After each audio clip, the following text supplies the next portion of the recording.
Hello' guys, আজি মই লৈ আহিছোঁ মাছৰ আন এটা ৰেচিপি।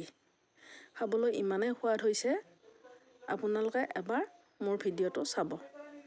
প্ৰথমে মাছখিনি ফ্ৰাই কৰি লৈছোঁ। এতিয়া বগা ক'লা সৰিয়হ, আদা নহৰু, পাঁচফোৰণ আৰু জিৰা 1 চামুচ পেষ্ট কৰি লৈছোঁ।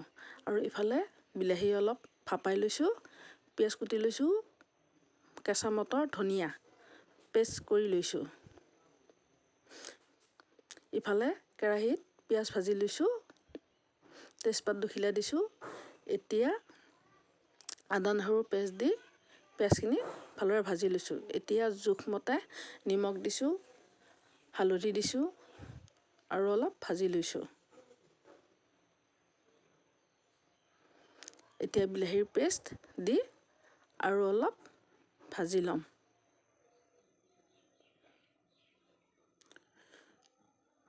পেষ্টখিনি আৰু অলপ লাহে লাহে ভাজি থাকিব। এতিয়া অকণমান পানী দিছোঁ, 1 কাপ পৰিমাণৰ দি উতলিবলৈ দিছোঁ। এতিয়া কেঁচা জলকীয়া 4-5টা ফালি দিছোঁ। এতিয়া 3 চামুচ ক্ৰীম দিছোঁ আৰু অলপ ভাজি লৈছোঁ।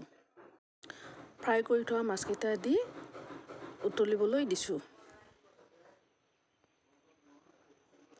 মাছৰ উতল আহিলেই এয়া মাছৰ ৰেচিপি হৈ গ'ল।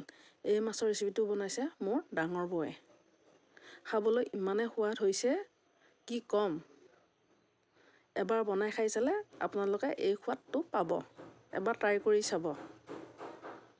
আজিলৈ এৰিছোঁ।